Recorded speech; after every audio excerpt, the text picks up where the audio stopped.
Road Atlanta last week provided a stock market boom level of action-packed excitement and tension for the frontrunners, especially for Florence Arabian.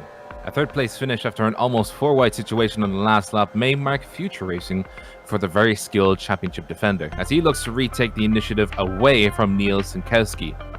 Antonio Reis has continued to wow us, and I can safely say everyone around him with his consistent, fast driving. Can he continue that great form and start putting his stamp on the Formula V Weekend Warriors?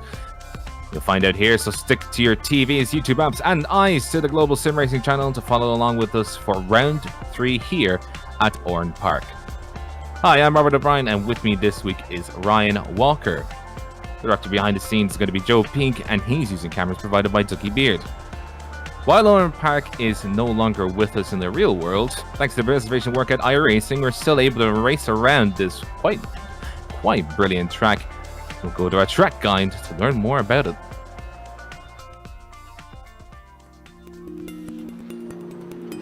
Welcome to Oran Park Raceway. Though the track has been torn down and no longer exists in the real world, it was once located north of the town of Nerellan, New South Wales. Thankfully, with iRacing's laser scan, it's saved for sim racing perpetuity, complete with a number of incredibly unique features. The most visibly notable of these is the fact that it was one of the few figure-8 road courses in the world. In fact, 5 of the 6 available layouts feature this crossover bridge, but most of them are decidedly short, with the longest one being a mere 1.6 miles, and the smallest barely over half a mile. You would think that this would relegate the track to simply club racing with smaller, lesser-powered vehicles. But the V8 supercars and open-wheelers with considerable grunt both competed at this place regularly. It must have been like wrangling a bull in a china shop considering the drastic elevation changes and the wickedly technical layout. Turns 1 and 2 make for a fearsome combination in which drivers are forced to brake and turn from incredibly high speeds into a tight left-hander. And the final chicane features a completely blind rise in the middle of it, making car placement almost a guessing game. The last corner also places a concrete wall all around the outside, giving it a street circuit-like feeling. The number of turns packed into such a small space makes passing difficult for just about any level of vehicle. However, mistakes can be easy to make, and most drivers will be ready to pounce should any opportunity present itself. It may have gone the way of the dodo, but rather than entering some sort of racing afterlife, fans and drivers alike can continue to enjoy this beautiful Australian track here in the virtual world.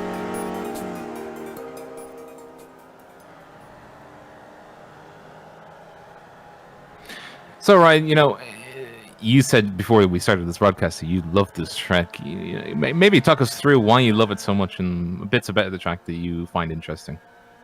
Yeah, the reason I love this track is because it's so technical. You've got high-speed corners, slow-speed corners, you've got medium-speed corners. It's got a bit of everything, and that's why I love it, and it's such a great challenge.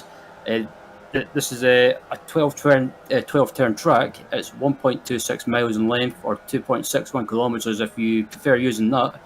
And I think the challenging corners around this place are going to be turn 1 and turn 2.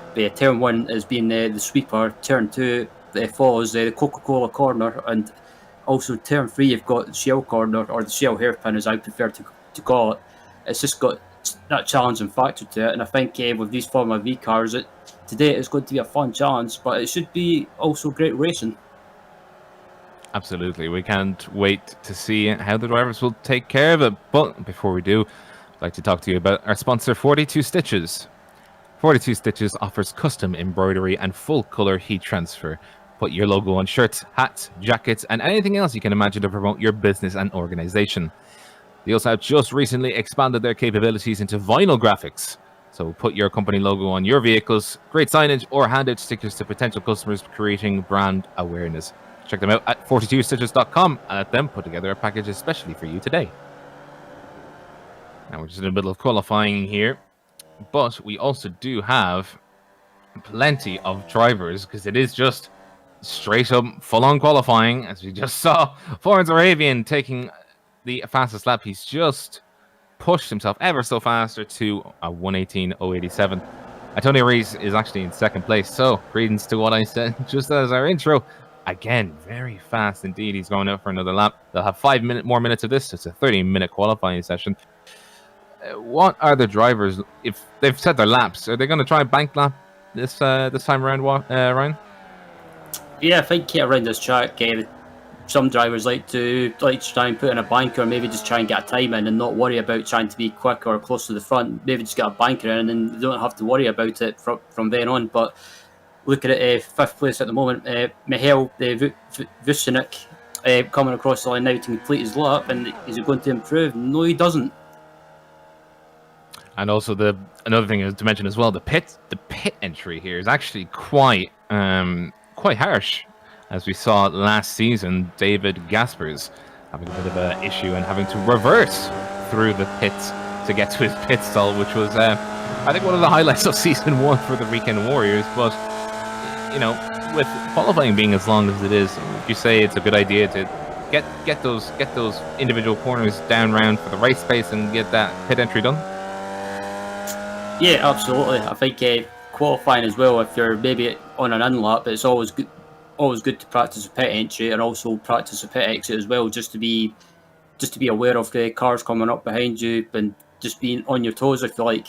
But looking at Dudu Castro at the moment, currently 4th in qualifying, and it looks like he's on a decent lap and he could possibly improve, but actually doesn't improve, but still 4th at the moment, so a good effort from him.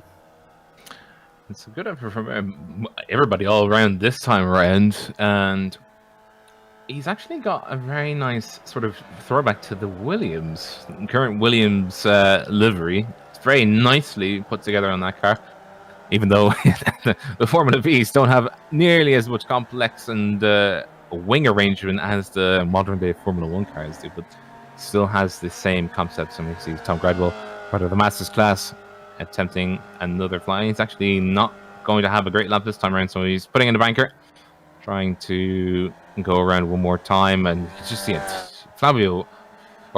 Florence Arabian. Oh, he's doing the exact thing that we said to do. An absolute smash on the brakes coming into the pits and take that pit stop. I do want to talk as well. He mentioned when we were just doing our introductions, turn 1 and turn 2 are actually going to be quite tricky for these drivers. We did see last season that Florence Arabian and David Gaspers we don't have today, but both of them were quite energetic coming into that. How difficult will it be to try and keep it around the outside for season 2? That's a good question. That's what I was thinking about myself. It'll be interesting for sure. I do also remember turn 3, David Gaspers wanged it around the outside with Florence Arabian on the inside. Is there ever going to be we talked about crossing over the bridge on 5. Is there going to be any sort of heroics this time around? Yeah, around the Oran Park, I think it'll be pretty difficult to do anything like that. I think today it's just going to be about just trying to keep out of trouble, just having patience, and just. I think if you're up at the front, you won't be in as much trouble, I think. But if you're in the midfield or towards the back, I think being towards the back, from my experience of racing around here in the past, is in the spec race of Ford, it can work out. But on the other hand, if you're all bunched up together, you've kind of got nowhere to go. Absolutely, as we see, looking at Mihail Vucinic as he comes past Yokohama Bridge, or well, it doesn't exist anymore in reality, but as we said before, it is still with us in spirit in the iRacing service itself. Another thing as well is that when we come up to Ricardo Corner, the final turn, we did see a lot of speculation from the drivers. They did try and spec other people coming into here. What would you say to people, let's say they're trying to get past on that final turn? Is it possible, or is it just play the waiting game and see? You can maybe make a move into the final quarter, but it's very, very risky, because if you try and make a move and get sideways and end up locking up, you can possibly end up taking the other car out. But so I think if it was me anyway, I would just play the waiting game. The waiting game did actually cost David Gaspers last time around, because he played the waiting game, saw his opponent, tried to, as I said, wang it around the outside on turn 3, but Florence Arabian was a very quick learner and then turned the tables right back on him. And unfortunately, Gaspers had to concede to second last time around. Going out to the end of qualifying here, so we see Simon Mayer, he does not improve his time. And the clock is ticking down. Anybody who's on their last laps looks like they are going to be sat exactly where they are. Niels Sinkowski, formerly of the community manager of the Huskenveld GT Challenge for the GT1s, he's decided to join us again today. Michal Fajunik, does he improve his time? He's looking on the screen here.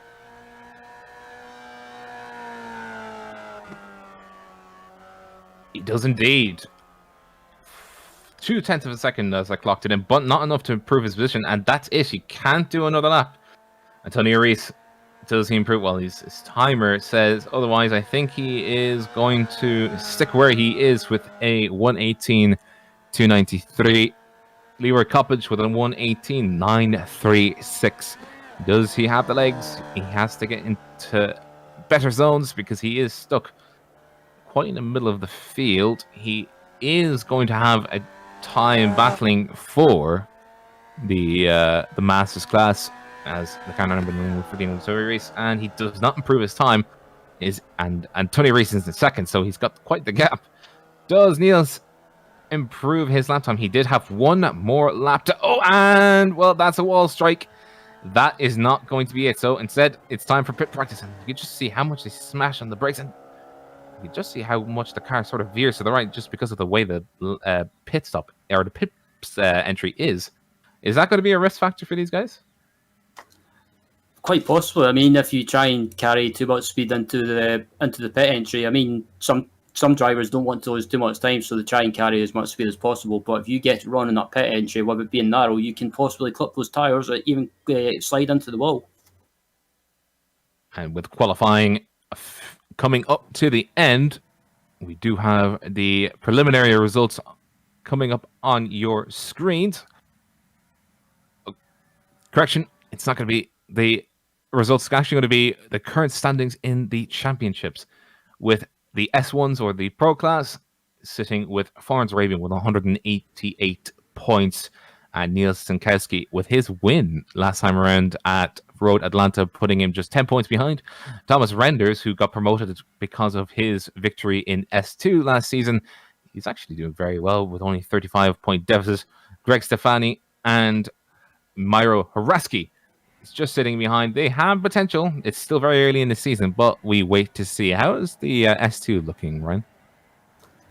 The S2 stands at the moment. It's currently being led by Johan Boetinger from the Netherlands, currently in first place, with Jeremy Lewis in second, 11 points further back. And then rounding out the top three, we've got Frederick Risdick in third. And then fourth is Isan Jin. And then fifth is Simon Mayer. So the F2 Championship is still all close, and it's still all to play for. And we look forward to seeing how the amateurs will do. By the way, in the S3s, we have Antonio Reis just cleared the way, hasn't he, for a very commanding start to this season. And he's got 2 second places to his name with 182 points to boot. Tom Gradwell is on 112, 70 points behind Antonio Reis.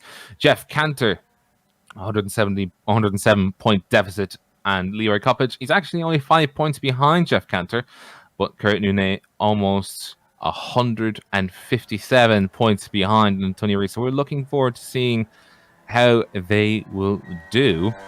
To go over the race details, by the way, it's round 3 of a 40-minute race. It's going to be 1 fuel stop due to fuel limitations, but an open setup. And they do have, a camaraderie of sorts in the Formula V Weekend Warriors, where they kind of do share setups. So nobody is left too far behind. Nobody's left out. And we'll hopefully see some more camaraderie here today. Oh, as to get ready. You can see one of the difficulties of Oran Park. It is quite the squeeze entering pit lane. As you can see, Simon Mayer trying to get some practice in as warm-up is just coming to halfway complete.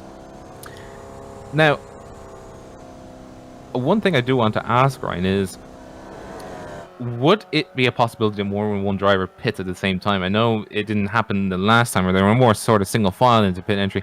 What happens to the situation where we just saw there, where two or more drivers try and squeeze into pits at the same time? Is it sort of like a hold your breath moment, or would you be able to sort of navigate, out of it? From my experience of sharing the same pit box, I've always had that dreaded fear of entering the pits and someone being in my box and not being able to get into it to get something like fuel, because it's one of those things that when you see them, you're kind of heading down pit lane and you think, oh, come on, go, I need to get into my box. So it's kind of one of those situations that you've got to hold your breath or hope for the best, basically. By the way, we should explain the pecking order for these guys. S1s are going to be your pros. They're going to be sitting from cards 0 to 199. As you can see, one example on our screens, Jesus Rodriguez, and he has a 3K plus iRacing, so that's 3,000 iRacing and above for the S1s or pros. For the S2s or amateurs, it's going to be numbers 200 to 1899, anyone who is 3K iRacing or less. And Isan Gin providing a great example with the car 213. We then go into Masters. They are all cars numbered 900 and above and are reserved for anybody who is over 60 years of age. And no slouches in this category, because as Antonio Reis has proved, especially this season, he is quite quick out there. And we come up to this area now, again, Yokohama Bridge here. Now, we didn't see too many, I think we only saw one overtake here on past the Yokohama Bridge. Is this a section where it's all going to be single file for these guys, or will somebody be very cheeky this time around and try and put their rubber stamp on it and send it, coming up towards this sort of S, coming up towards Monologue Corner? I think in the early stages of the race, when everyone's just settling in, I think you'll probably see people kind of just play follow the leader for a bit. But I think towards the end of the race, or if you see someone stop behind someone that they're quicker than, they might get frustrated and try and sneak it up the inside. But with that as a risk as well, because if you try and pass there as well, it can go horribly wrong and you can maybe end up having contact. And hopefully we don't see that this time around, but it is always a possibility with this track as tight as it is. But we do have our grid, and it has been settled, so we will guide you through the big names and the big leagues as we start here just about the grid for the Formula V Weekend Warriors. As we can see, the lovely track just getting prepared. We do have in first position not Antonio Reis, Farans Arabian, sticking himself into first place with a 0.2 of a second commanding lead over Antonio Reis, who did a 1:18.293. Simon Mayer in third position. Judo Castro, I haven't actually seen his name before, so he must be a new blood to this category, but we welcome him with open arms, and he definitely has put his rubber stamp on it. Carvel Tunic needs to keep his momentum up against Johan Batanga, who sits on third row alongside Jesus Rodriguez. Needs to also leapfrog them. Tom Gradwell, he'll be battling alongside Leroy Coppage, but Ian Gibson separates them both in 8th, 9th and 10th respectively. Starting in 11th is Kurt Nunez with the German Niels Senkowski alongside him in 12th. And then we've got Jeremy Lewis in 13th, Chris Montgomery alongside him in 14th, Antonio Benitez 15th, 16th is Arthur Laredo, 17th is Isan Jin, 18th is David Davidson, 19th Jeff Cantor, and round out the grid at the back is Brian Short. Now, it's a very short pace to the starting line and to where Barney will wave his green flag for all of these to go start racing. So it's going to be megalomania and pandemonium here at Oran Park as they are already set to get racing here as the green flag drops, and almost 3 wide going on in the background as everybody wants to get started immediately. They don't even start and wait for Barney to wave his white flag, as that is going to be Antonio Reis on the left-hand side there, following very closely to Farans Arabian as they come into the Coca-Cola corner. Oh, we have an accident, a massive shunt in the background. That's going to be Tom Gradwell, Antonio Benitez having offs, and Botenga and Rodriguez. 4 cars already gone off, and oh dearie me, it's a lot of cars going into this round.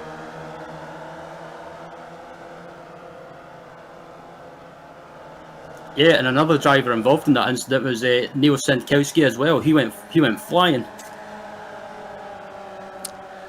We just see them starting to get nice and kosher with each other, keeping it nice and tidy through Yokohama on towards Momo Corner.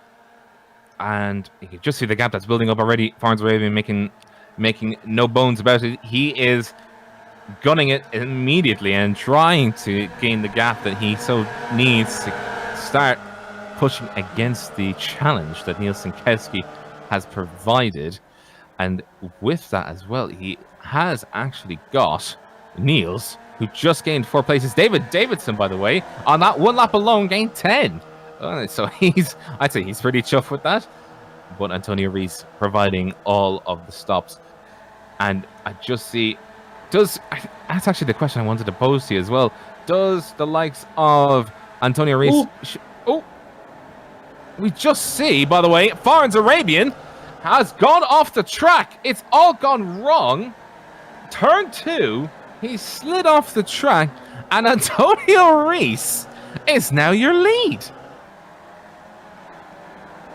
Unbelievable. It looks like we're just about to get a replay of that turn 1. Getting a replay of Farns Arabian. Sorry, it looks like he comes into turn 1 fine, and it looks like he just might have got distracted by Antonio putting the pressure on and runs wide into the gravel, and they pretty much a passenger from then on. And luckily he manages to come on without holding anyone up, but that might have woken Farns up a little bit.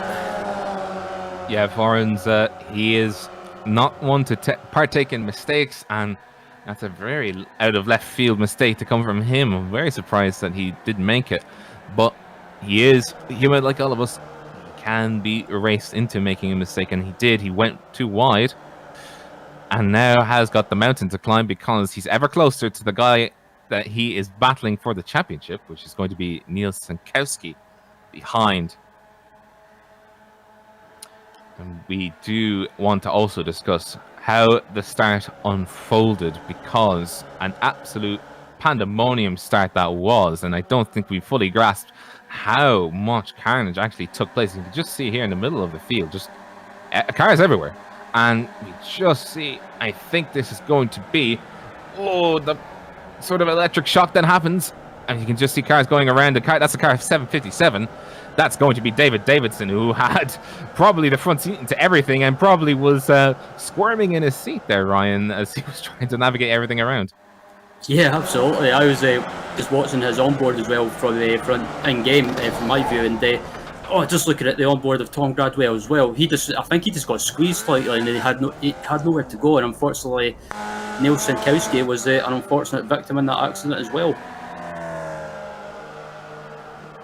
Yeah, and Niels is actually continued on. He didn't have too much of an issue, so he's at least keeping on trucking, as they would say. I think that's part of the J.W. McCall song, as they say. But we do have Artur Lioyo dropping down the pecking order. And by the way, Simon Mayer, car number 5, setting absolutely blistering lap times. It's now the fastest car on track, 1:18.289, as he chases down Antonio Reis for the lead.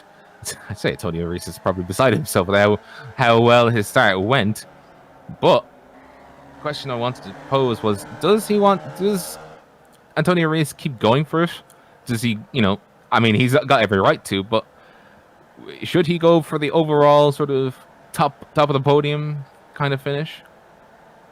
I think you've just got to go for it. If you're leading the race and you've got a chance of possibly taking the win, we've still got a long way to go in the race, of course, but if you're in with a slight chance of taking the win, I think you just got to go for it. And I think if you're Simon Mayer at the moment, and also Castro sitting in P3, I think you could use this opportunity, use that slipstream, do some fuel saving, and just stay where you are for the moment. But as you ride on board with Farns Arabian, I think you'll be fired up now and trying to get back up to this top 3 in front of him right now. Fired up does also bring with itself its own risks, because you can get carried away with it. I know personally that I have, where you've had a mistake and you're trying to get back towards the front there. Now, Castro and Forens have both been setting very equal lap times, so he's not catching him at a great pace, but he just needs to keep his focus now. Mind turn 2, because it's always going to be a sticking point, as Michael Johnson, bless us with last time around, he said, as we do see battle for P5, Neil Sankowski going on the outside, coming into the turn 3. It is the first time this season that turn 3 has been used as the overtaking maneuver. Made it very nice and easy around Mikhail Vachunik. But coming back to what Michael Johnson said, make sure that you have, if you make a mistake, make sure that you learn from it. It's 3 times. If you make the mistake 3 times coming back around, make sure that you take extra care. And, well, I do tend to trust his words. He knows definitely what he's talking about. But for Forens, what is going to be his main priority now? Just laps and fuel saving? Try and catch him in the pits? Or will he just try and keep gunning it? He's actually lost more time this lap. I think he might try and catch up to this leading pack in front of him, and then if he can stay in that slipstream, do some fuel saving. But further back in the pack, we've got the battle for 8th going on at the moment between Kurt Nunes and Jeremy Lewis at the moment. Currently riding on board with Lewis as they head onto the home straight. It looks like he's got a great run. He's got the slipstream, but I don't think he'll be close enough to make a move into turn 1 and turn 2 as Dudu Castro puts in the fastest lap of the race so far. And I take that back, Lewis is going for the move. Jeremy Lewis on the inside makes a nice and easy buy because Kurt Nunes did not want to fight it, making a very smart move. Oh, well, I say that. He thought he could come back on the inside of turn 2, doing the over-under and selling the dummy to say, Lewis, you know, you're going to have a battle on your hands. Be careful where you sit on the track. Ooh, very close indeed. Remember, these cars do have a spare in the pits. If they need to take it, it is there absolutely for their use. And they can go back out racing without having to worry. Isan Gin, by the way, losing another position to Jesus Rodriguez. But Isan Gin, another great start from him, puts him up into 8 places above where he was at the start of this race. But Ian Gibson passing him by. Ooh, it's actually quite slow. Is there something wrong with his car? He lost. Yeah, he lost. It looked like he just got a slow exit. Yeah, he lost 3 seconds according to our timing screens of that last lap. But whoever has lost 3 seconds here, nobody has, because they're all essentially cornering as fast as they can, wheeling the wheel as hard as they can, and trying to keep as much slipstream as possible, trying to suck it all into one giant gulp of speed.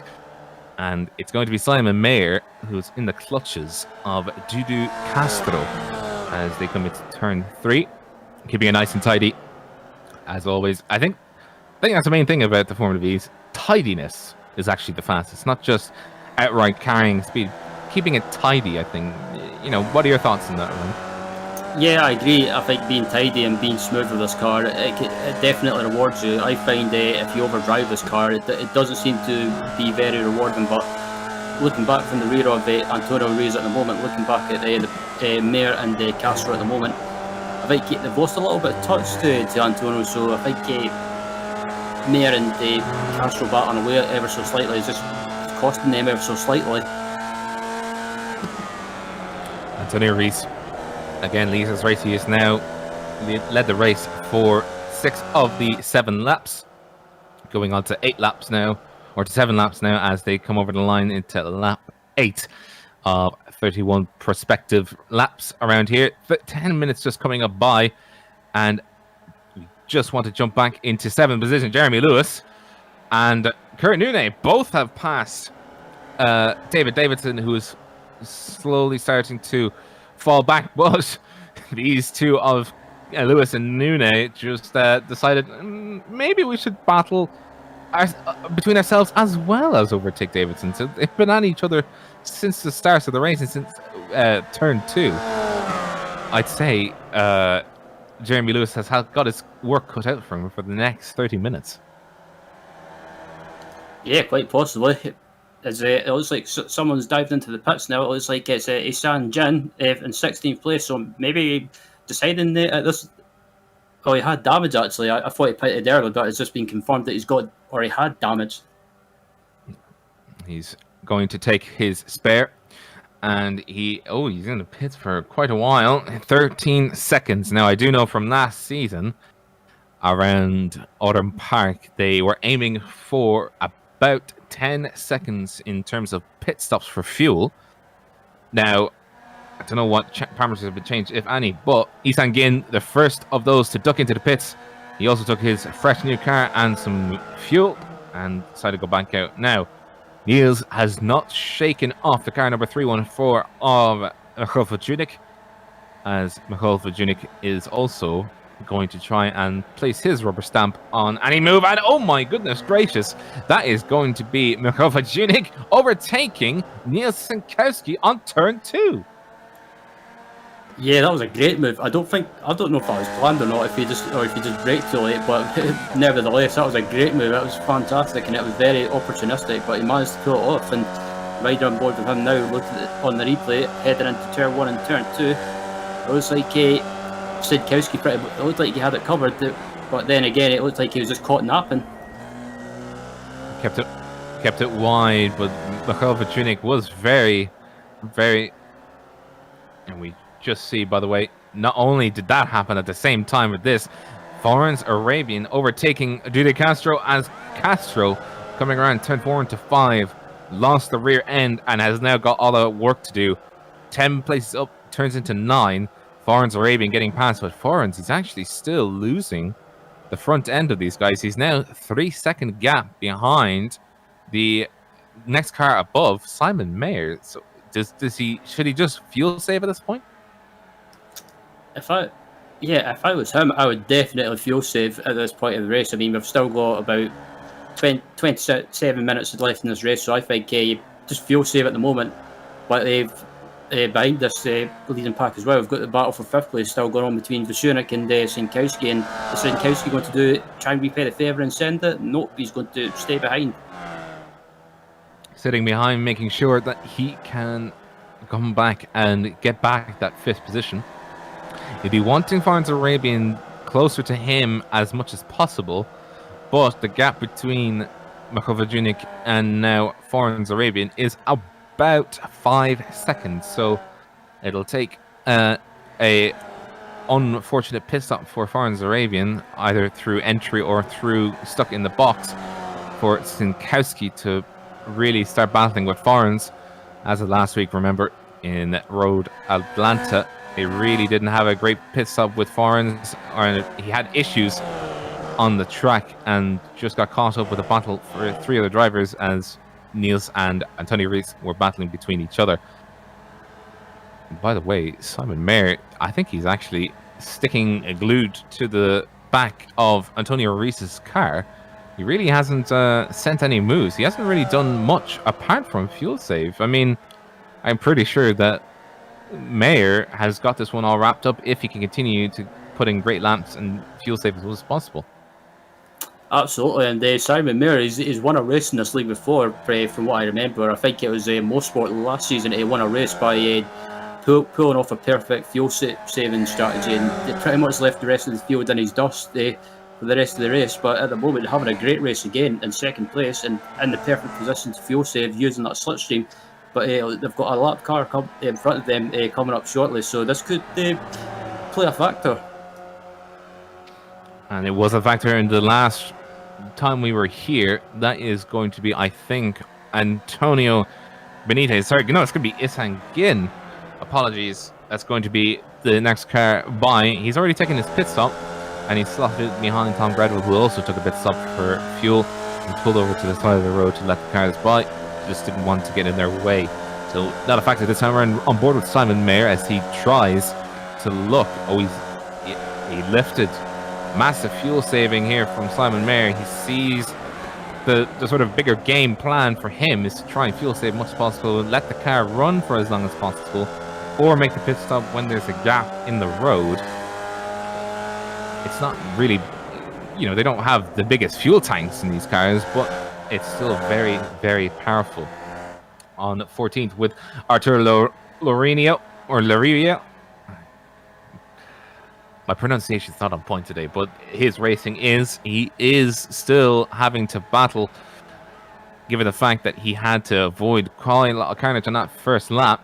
He still put himself in a good position to start battling his way up through the field. So to gain one position, he just needs to start passing cars. And his first target is Johan Batenga. Yeah, and they're slowly catching another car in front of them as well, the 893 car of Ian Gibson. So we could be on for a freeway battle very soon by the looks of it. But yeah, at the moment it seems to be all relatively calm. Yeah, calmness is very sort of. We talked about it before. Tom Gradwell again is having a mistake. He's gone off actually on some part of the track. He's actually gone off in turn 2. So having a little excursion to get back onto the track, going to give Isan Gin a chance to claw back some seconds. He's still 10 seconds behind, but if Tom Gradwell doesn't keep to the track, he'll have some further issues with Isan Gin trying to give him difficulty. But difficulty comes for the car 664 and the 893 as they're going for battle. We're on board with Ian Gibson looking to the rear and looking at the car of the 664. Batenga sees Arthur of the car 203 behind him. I think he wants to get a move on, doesn't he? It looks like it as they head down to turn 1, and I thought Johan was going to try and use that slipstream and try and get a run, but it looks like he brakes really late and just about runs into the back of Gibson, but thankfully he manages to just get away with it. A little bit of a heart in the mouth moment there, but all is well that ends well. At the very least, they were able to negotiate turn 2 and make sure that there was peace in our time in this particular lap.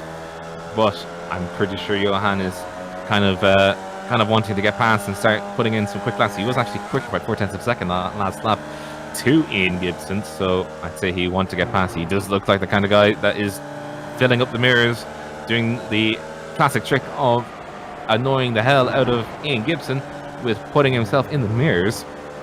I'd say he'd want to continue doing that. By the way, coming back to car number 39 in 6th, he's also trying the exact same thing. Neil Sinkowski filling up the mirrors for Mikhail Fuchunik has been doing it constantly on that last lap. I think he's just having difficulty actually executing the move because Mikhail Fuchunik has just been slotting his car ever so perfectly into defensive modes, just trying to keep Niels off at bay. Yeah, he's doing a great defensive job at the moment, and he's not letting the pressure get to him. Senkowski's trying everything to try and get by, but I think Niels as well, he might be just sitting back doing a bit of fuel saving as well, or that's what I would do anyway if I can't get by. Use the pit stops, use a bit of strategy to get by. And strategy is actually playing out for quite a lot of people because Studio Castro as well has caught up to the rear end of Foreign Arabian, much in the like of the current group that we have on our screens, or what we just had on our screens. But Studio Castro looking at fuel saving behind Foreign Arabian and really upsetting his day with a sort of a gotcha moment in the pit stops. We did see a lot of slamming on the brakes and a lot of practice in the qualifying and in a warm-up. We are looking forward to seeing how it plays in the pit stops. By the way, Johan Batenga has just overtaken Ian Gibson for the 12th position. That is unfortunate for Ian Gibson, who really was looking to try and see if he can claw back his position. Just a look at this. Yeah, it looks like Gibson might have just made a mistake, maybe just got sideways and he turns in, and it looks like he might have just...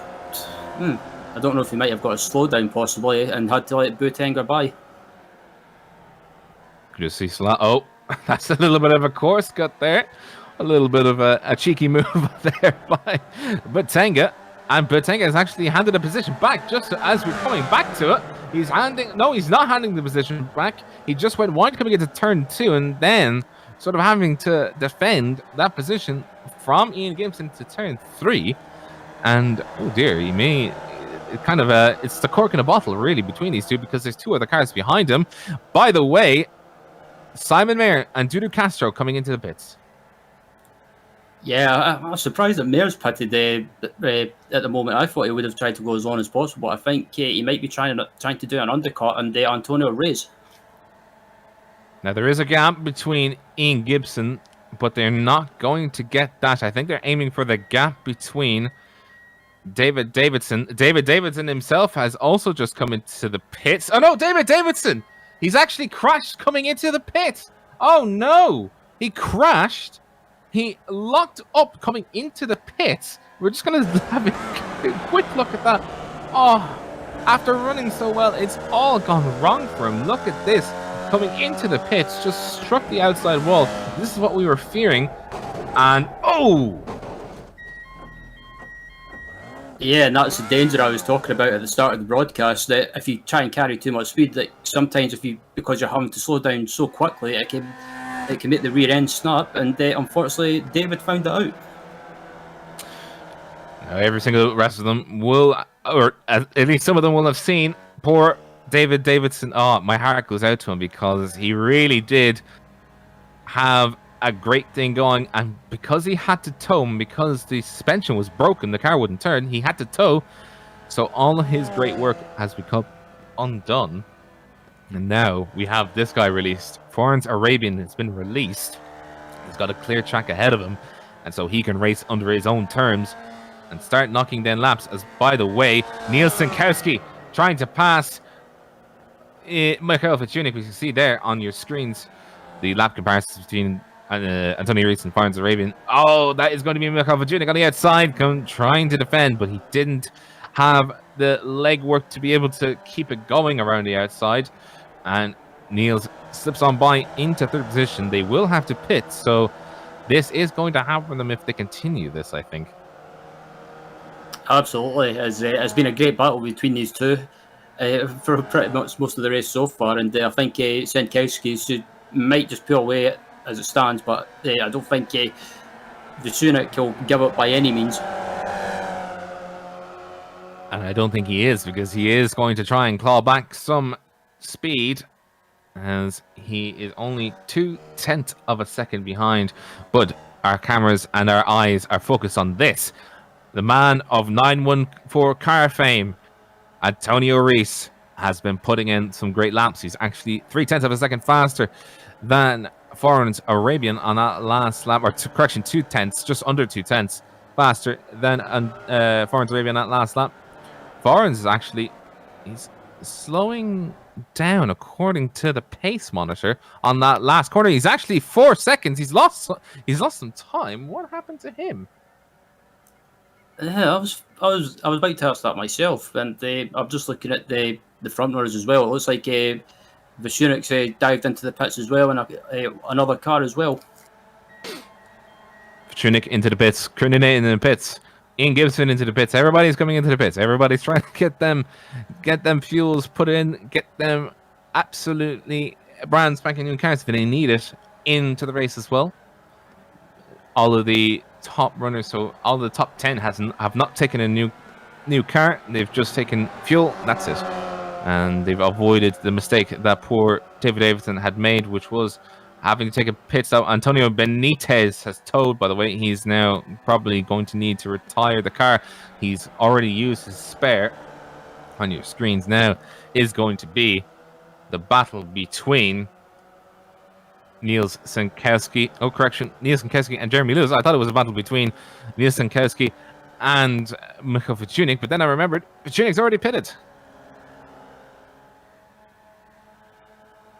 Absolutely, and I think the people at Sinclair at the moment after making their pit stop, so I think they could be the one that's in the box seat, because other people are stuck in traffic. It could be losing time as we look at Simon Mayer, currently held up by another car at the moment.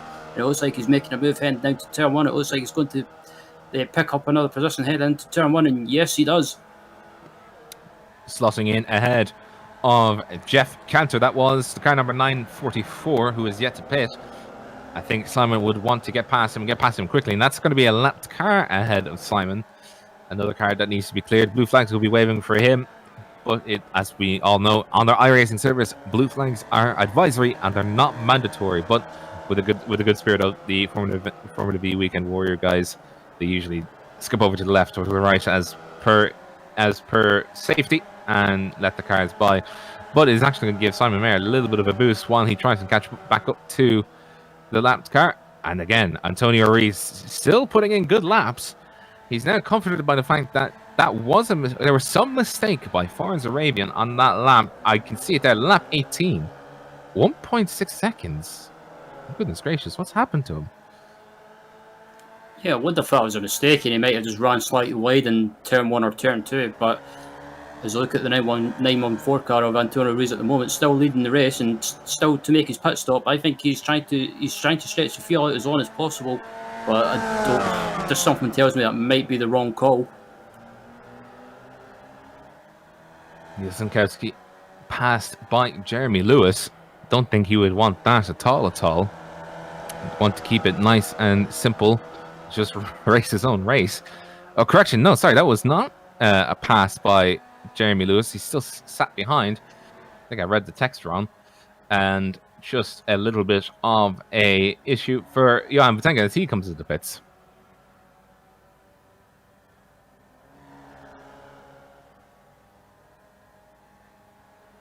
And does he have a good pit stop? He has actually angled the car quite well. I have to say now, he has angled the car quite well to have the escape, and he does it perfectly.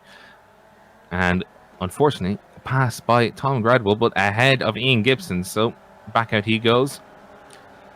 Now, if you're Jeremy Lewis, do you keep fighting with Jankowski, or do you just hold station? If I was Lewis, I would hold station and maybe just stick in his slipstream and do some fuel. Say, oh, as I take it back, he spins in turn 2. And that's the last time I curse another commentator, or we curse another driver, even. As poor Jeremy Lewis, locking it up, going into turn 2 and losing 3 seconds to Jankowski. And unfortunately, I think he's in no man's land right now, so he'll have to drive the socks off the car, try and get back up into a place of advantage.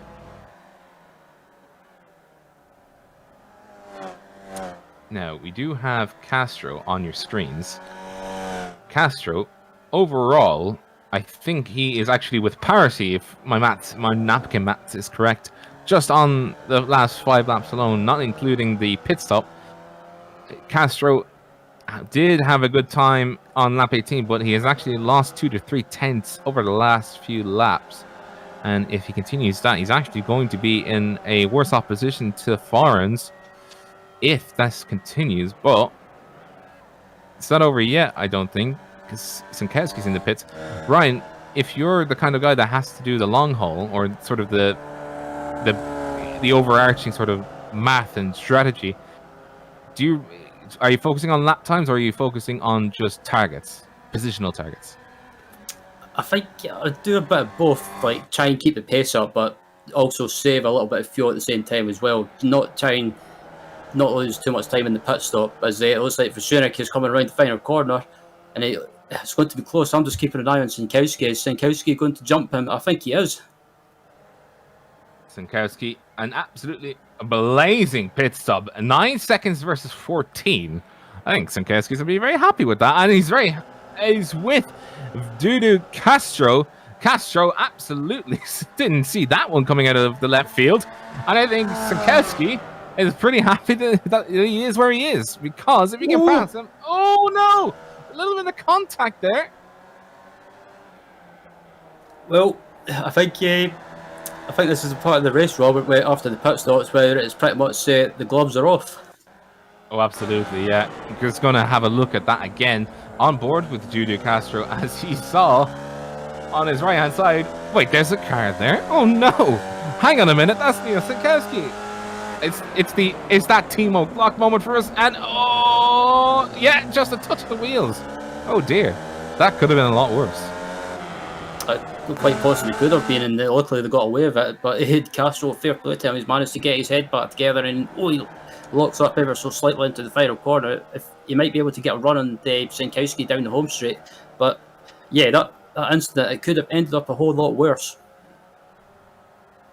Oh, absolutely, yeah. And we know as well in the Formula V Weekend Warriors that these cars are absolutely brittle. But Dudu Castro coming in on the inside into turn 1. Jankowski's not going to fight it though, because he knows better than most that to try and fight a challenge, especially around here with these kinds of cars, it's just not going to work out the way that you expect it. It's quite difficult to keep momentum up if you're trying to focus on another driver. By the way, Antonio Reis is in the pits, as is Florence Arabian. Yeah, I'm keeping an eye on Simon Mayer to see how close he is to both of them. He's just coming around the final sector now, and he's coming up to the right and left, and just before the final corner. And I think this is going to be very, very close. Antonio Reese needs not miss his box. He's taking it nice and easy into it, nice and keeping it nice and calm. Florence Arabian into his box. Does he hold it? Who's coming out first? There goes Antonio Reese. Does he keep ahead of Simon Mayer as Simon Mayer is charging down? Does Simon Mayer keep ahead of Florence Arabian? Yes, he does.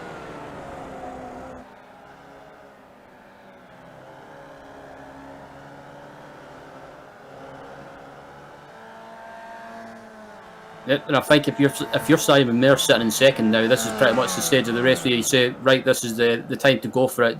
Start pushing and try and close that gap back down. Can Simon Mayer do it? Yeah, I think he can. And with that, even it's kind of thrown it all up in the air because they had similar pit stops. All three of the top runners, all three on the podium had similar pit stops. Tony Reid slightly slower because he was very sort of cautious going into his box. Did not want to mess it up whatsoever, and so made sure to pay close attention, be cautious going into the box. And of course, Simon Mayer trying to just leg it as fast as possible in his box, get out, try and get ahead of Florence Arabian. But this really is painting a bad picture for Florence because I would have thought that he would have wanted the fuel saving, try and get back up there. But with that mistake on lap 18, I think it really hasn't gone well for him.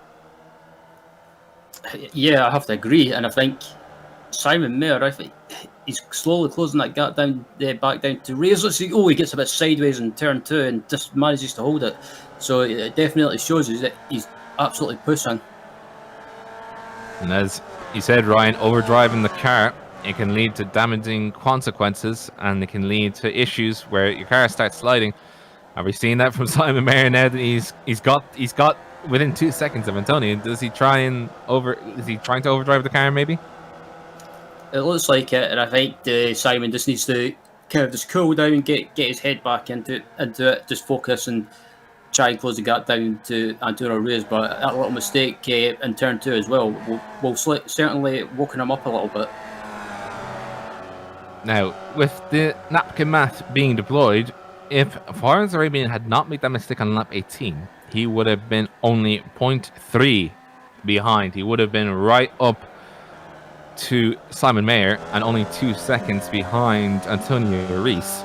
But as it stands, it's 1.4 and 3.7 seconds behind Antonio Reis. He has put in a slightly faster time on Antonio, but it's not the car he's battling right now. He's battling Simon Mayer. On that last lap, he was 5/10 of a lap slower, 5/10 of a second a lap slower than Florence Arabian was. Can Florence Arabian do it? Can he pull the rabbit out of the hat and really try and battle for Antonio Reis? I don't think he'll be able to take the win. Can he try and get second? It's more than possible. I mean, looking at the pace difference between Mayer and the Arabian, it's not too far apart. But the previous lap, Arabian was just that slight bit quicker.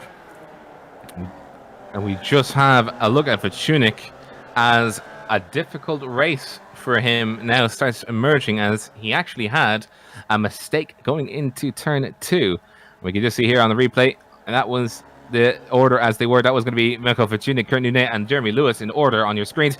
And look at that. The one simple lockup has paid just a little touch, by the way, from Kurt Nunet, put him out of sorts and all the way back down into 8th. So it really has not gone very well after the pit stop for Mirko Vachunic.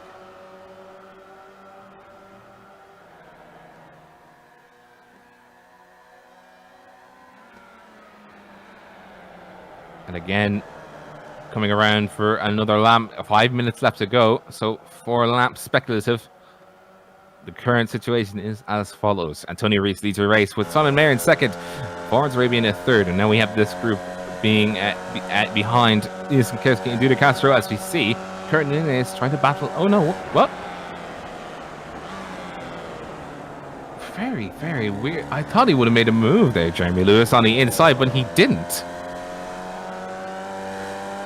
I thought he would have went for it as well.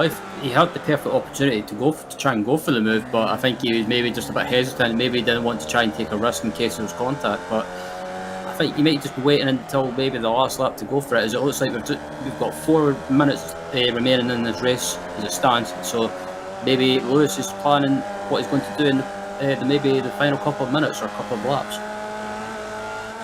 By the way, Niels Sinkowski had a bit of a mistake, and he's lost the rear, and he's just about to lost the rear end of Dudu Castro. But we stick to this as we go around once again for another lap, or about to go around for another lap, as they come up through 10 into 11 into 12. Kurt Nunez leads this group of 3 around for the battle for P6. As you can see at the back there, going to be Vrchovic. The next car down from them is going to be Jesus Rodriguez, who's on his own in 9th. And then to round out your top 10, it's going to be Tom Gradwell, also on his own. And here we go.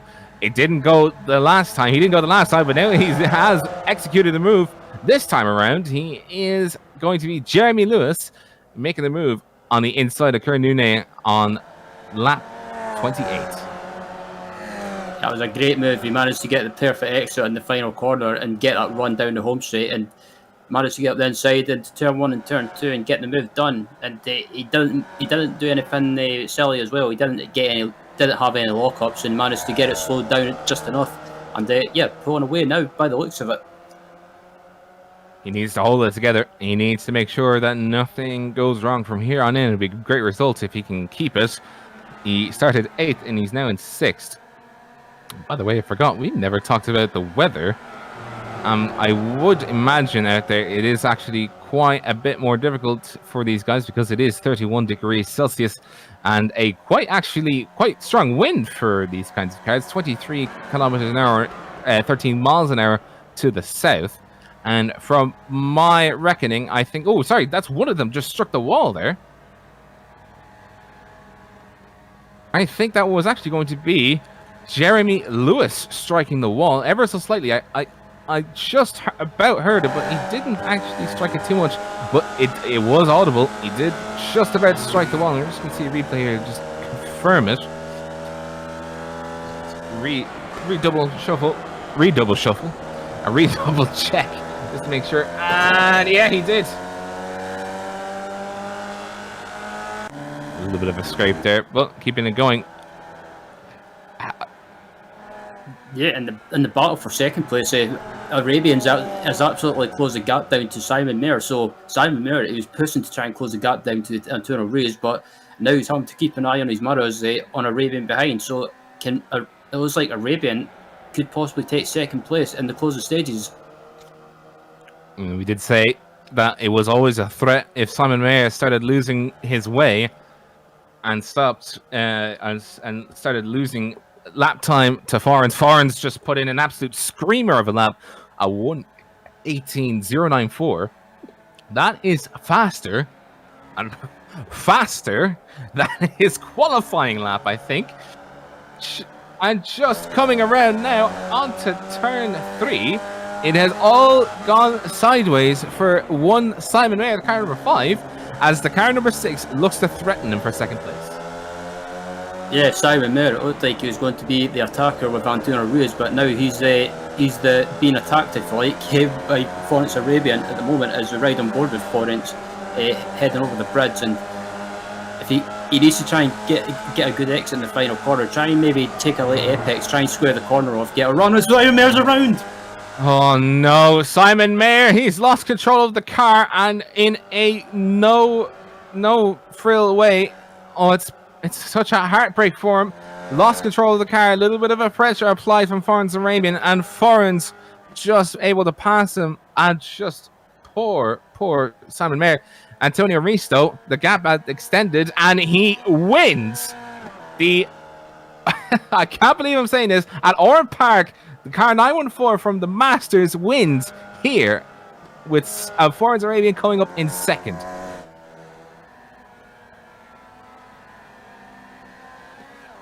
And here we are seeing Niels Sinkowski coming home in 5th. Probably would have wanted to be up into fourth, as close to Farns as he could on the shuffle, but it has not worked. It has not worked out for him, unfortunately. But I think I want to see on that last lap of all laps how on earth that spin just undermined Simon. Here we go, as he was coming around. So this is going to happen between the S's on Foster's dip. For the viewers at home who have just tuned in, Simon Mayer in second place was on his way to beat Farns Arabian, and just one mistake sealed his fate. Look at this. Oh, there he went. But that caps off one great race here at Oran Park. We will be back after a short break with the post-race analysis and interviews. Don't go away, stick around, and we will see you in a few moments.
Told you it was a short break.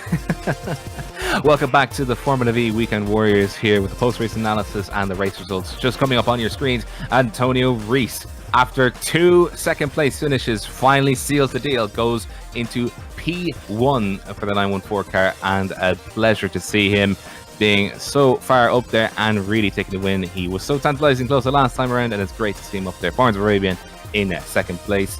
Just having a few issues out there today, lap 18 especially. We'll ask him about that and see what the issue was there. Simon Mayer, my heart goes out to him on that last lap. It all just came crashing down for third place due to Castro himself and Neil Sankowski both scrapping for fourth, with Castro coming out on top. Jeremy Lewis in sixth position, and in seventh was Kurt Nune. Michael Vichunik, after starting so well and having such a scrap with Sankowski, unfortunately finishes in 8th. In 9th is going to be Jesus Rodriguez and the car number 76. So he did actually improve ever so slightly. And in 10th was going to be the maestro current correction. It's going to be Tom Gradwell in 10th. Finishing in 11th was Johan Butenger. In 12th was Ian Gibson, with Jeff Cantor in 13th. And the first of the drivers 1 lap down was Artur Laredo in 14th. 15th was Leroy Coppage. 16th was David Davidson. And then 17th we've got Ison Jin. And then the rest of the retirements from the race was Antonio Benitez, Chris Montgomery, and Brian Short did not take to the grid. Now, I do want to personally congratulate Antonio Rees. Welcome to the booth, and congratulations. Finally, you secured the P1. How are you feeling, buddy? Hello, guys. Good night. Was very unexpected, but anyway, I got it. And after such a long time as well, and especially with the great performances you put in the last 2 rounds, I was hoping that it would come, and it came sooner, as I thought, sooner rather than later. But it came sooner. It came in the next race, and I can just tell that you have a little bit of a grin in your face, trying to sort of. I'm really happy with that. Talk us through it though, because you were kind of just on your own for quite a while, and were you just trying to make sure that you weren't just looking at the clock? Were you just trying to as if it was practice, just trying to get in fast laps? I was not sure about my pace compared with Simon, And Forens, I think Forens, he might have the fastest lap. So I was kind of trying to go on the last fuel to be, you know, on the last pit guys and group. And so on that kind of regard, I was trying to figure out myself where I was. So, and then when I saw myself going up from the pits 2 seconds ahead of Simon, I said, "Oh, okay, that's cool. Keep going." So, Yeah. yeah, so you were very confident at that point, but it was very good to see. You were actually quite cautious as well. And did that sort of, were you just trying to say like, you know, as the term goes, the slow and steady win the race kind of way? Sorry, I didn't get it. More so, the slow and steady win the race. Were you just trying to be careful with? Were you just trying to be careful in the pits? Just trying not to make mistakes? Yeah. I think the guys, you know, Forens and Simon also, they was doing basically the same. Well, Forens have a few mistakes, but Simon was doing well until the end in the last lap. So I think Simon was very carefully behind me, braking early, and so I was pretty confident with Simon behind. And so, yeah, sorry for Simon on the last lap, that incident. Yeah, but I think most of us was very cautious. Yeah, I was cautious as well. Yeah. Yeah, I think that was the best way to be, and it was such a. My heart goes out to poor Simon. Just a little mistake just cost him seconds. Yeah. Now, well, before we let you go, do you have any thanks or anybody you'd like to thank for getting your win today? yeah, you know, as usual, our Steve Ray and the guys that help him organizing. And for you guys, that's always a pleasure to see the broadcast. And you know, for the guys who raced with us, and yeah, basically is this. And from my family. Thank you very much, And Antonio Reese. for the sponsor, no, don't forget the 42 stitches. It's very important. Course. Yeah, Of course, yeah, of course. Thank you very much, Antonio. Okay. I appreciate you talking to me, and good luck out there. Yeah. And congratulations Thanks, once again on on Yeah. P1. Thank you very much. Yeah, see ya. And that was Antonio Reese there talking to myself. But we do have Florence Arabian with us in P2. Ryan Walker has been catching up with him. I have indeed. Florence was had a great start to the race, but unfortunately, Florence it ended up falling apart a little bit. In the early stages of the race, and you ended up falling back. But man, you put in a great drive to get back up to the front, and you were challenging Simon for that second place. And I don't know if Simon made a mistake or if the pressure got to him, but man, that was a great battle between you guys. Yeah, I thought I was getting away from everybody on the first few laps, and I just overdriven it into turn 2. I'm really disappointed in myself. I did seem to have a very good pace, but I didn't have any consistency. I was listening into the broadcast, and steady wins the race. You can only lose time, not win it. So congrats to Antonio for that.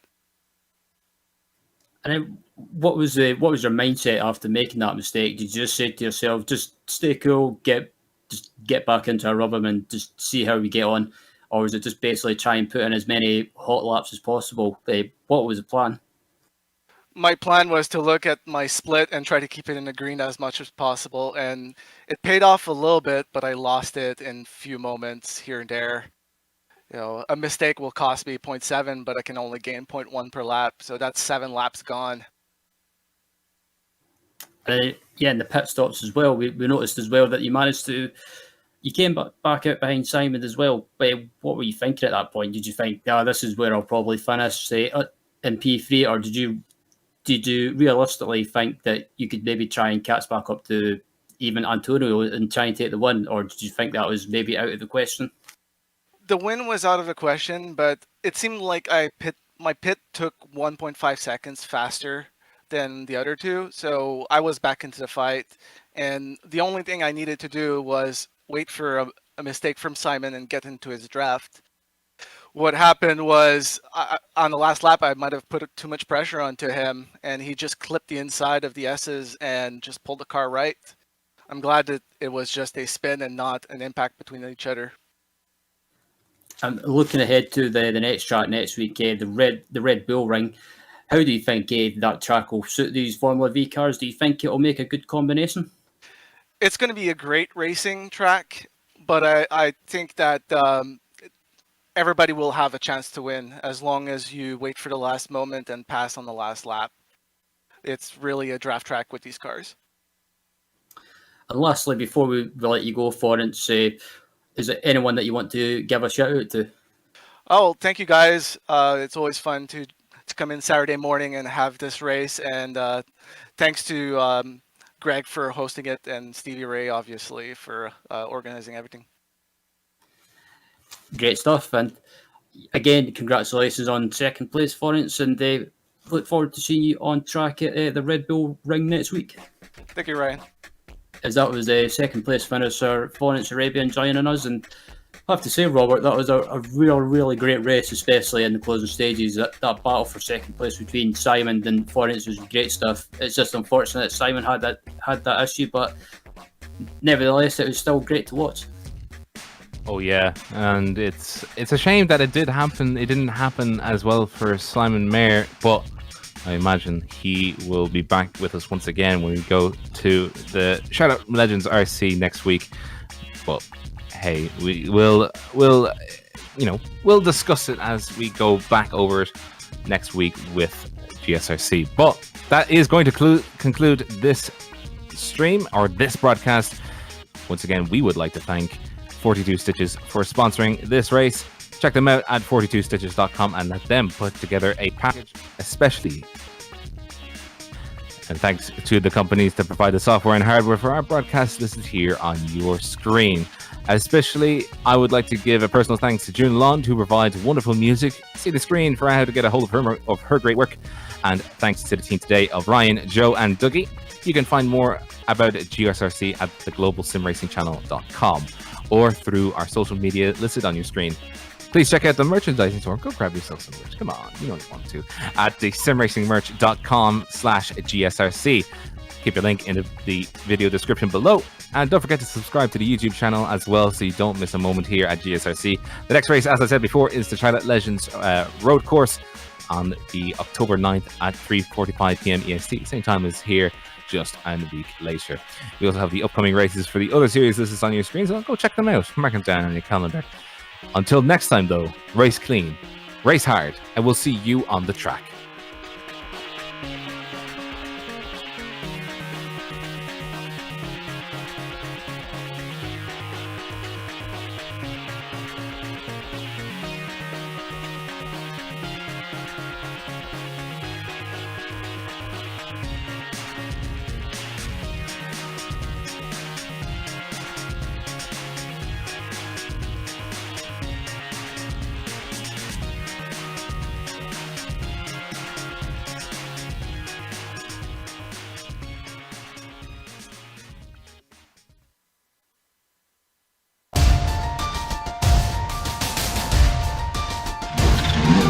Whoa.